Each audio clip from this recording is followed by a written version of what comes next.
We begin this story by acknowledging that everything unfolding in Port Charles right now feels tightly connected, as if each choice, each lie, and each return is pulling on the same fragile thread.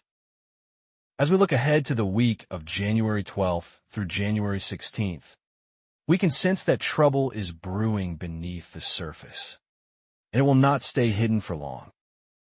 We are not just watching events happen.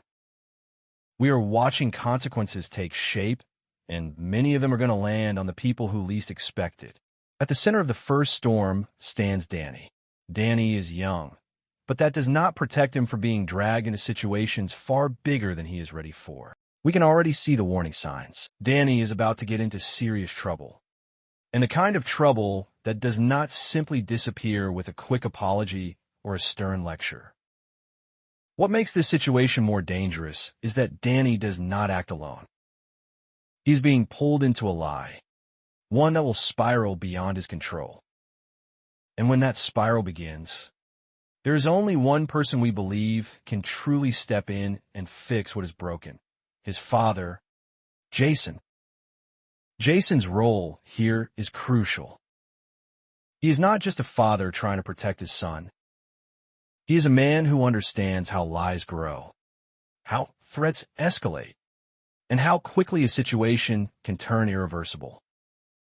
Danny may think he is helping someone, but Jason will see the deeper danger immediately. This is the kind of storyline where Jason's instincts matter more than ever, because he has lived through enough chaos to recognize when a small favor becomes a life-altering mistake. The lie itself begins with Charlotte. Charlotte is desperate, and desperation makes people reckless. She will reach out to Danny, not because he is the best option, but because he is the safest one in her mind. Danny is someone people trust. Danny is someone adults rarely suspect. That is exactly why Charlotte chooses him. She will ask Danny to help her lie, and we strongly suspect that the lie will be about where she has been and who she has been with. Charlotte will likely claim that she spent time with Danny, perhaps hanging out, perhaps doing something innocent and ordinary. On the surface, it will sound believable. There will be no obvious cracks in the story. But the truth beneath it is far more serious. Charlotte did not go out with Danny at all. Instead, she went to see her father, Valentine. That meeting alone carries enormous weight, because Valentine's presence always complicates things. Charlotte knows she is not supposed to see him. She knows that telling the truth would set off alarms. So she lies. With Danny's help, the lie may work at first. Adults will accept it. Questions will fade. Charlotte will believe she got away with it. But we know better. Lies in Port Charles never stay bare. They resurface, usually at the worst possible moment. And this lie is not just a harmless cover story. It places Danny directly in the path of something much darker. That darkness comes in the form of Sidwell. Sidwell has already shown that he does not play fair. He is watching Laura closely, and he does not like resistance. Laura has refused to fully cooperate with him, and that stubbornness, admirable as it may be, puts her family at risk. Sidwell is the type of man who does not attack directly when he can hurt someone indirectly. He targets what matters most. Charlotte is exactly that. She is Laura's granddaughter, and that makes her vulnerable. Sidwell may not harm Charlotte outright, but the threat alone is enough. A scare, a setup, a situation engineered to send a message. We believe Sidwell could use Charlotte as leverage, creating a problem that forces Laura to choose between her principles and her family.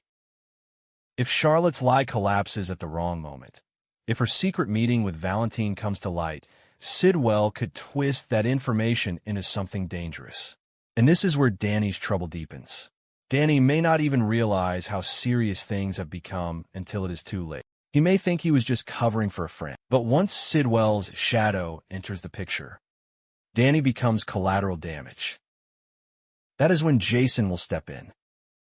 Jason will not tolerate his son being used, manipulated, or threatened. We expect Jason to confront the situation head-on, possibly putting himself directly in Sidwell's line of fire to protect Danny and Charlotte both. As this unfolds, another potential bombshell looms over Port Charles. There are growing rumors that Sasha may return to town, and she may not be alone. Daisy could be with her. We do not know for certain if this will happen, but the timing alone is suspicious. If Sasha comes back now, it will not be accidental. It will reopen old wounds and expose unresolved crimes that some people are desperately hoping stay buried. Willow, in particular, should be worried.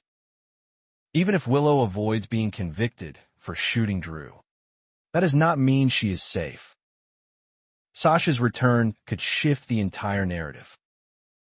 Daisy's presence would force people to revisit the past, especially the disturbing events surrounding Daisy's disappearance.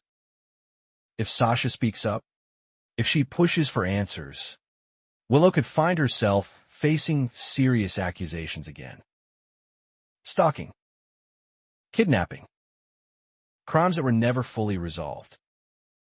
What makes this especially dangerous is that public opinion in Port Charles changes quickly. Willow might believe she has survived the worst, but one unexpected return could flip everything against her. We can imagine a scenario where old evidence is re-examined, where new testimonies come forward, and where Willow is no longer seen as a victim of circumstance, but as someone who escaped accountability for far too long.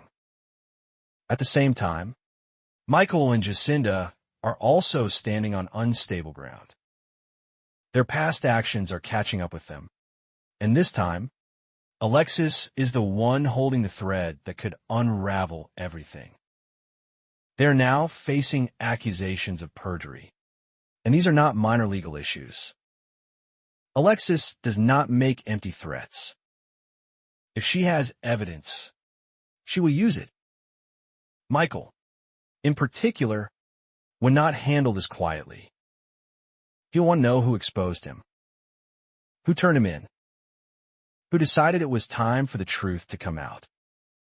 But Alexis is not likely to give him the satisfaction of a confession. She plays a longer game. She understands that silence can be just as powerful as truth. As if that were not enough, Michael and Tracy are now also under suspicion for shooting Drew.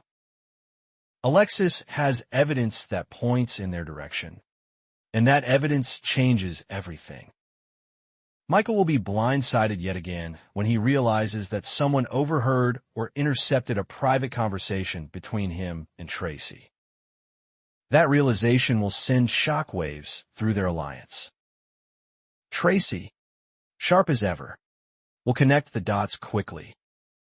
She will understand that Martin is the one who betrayed them. Martin's involvement will not surprise her for long, but the confirmation will sting. Trust is rare in Port Charles, and betrayal always carries a cost. Once Tracy knows Martin is responsible, we expect her to shift strategies immediately. She will not confront him outright. She will wait, calculate, and strike when it benefits her most. While all of this tension simmers, another name enters the conversation, TJ. There are rumors that TJ may return to town next week. We cannot be sure this will happen, but the possibility alone is enough to unsettle everything. TJ's return would complicate Molly's life in ways she is not prepared for. Right now, Molly is with Cody. That relationship is new, fragile, and still finding its footing. If TJ walks back into her life, old feelings will resurface whether Molly wants them to or not. History does not vanish just because people move on. It waits, it lingers, and when it returns, it demands to be addressed. Molly will face an impossible choice. Does she follow her heart back to what is familiar? Or does she commit to the future she is building with Cody? Cody, for his part, will sense the shift immediately. Even if Molly says nothing, Her hesitation will speak volumes. We do not know how this triangle will resolve, but we know it will not be painless.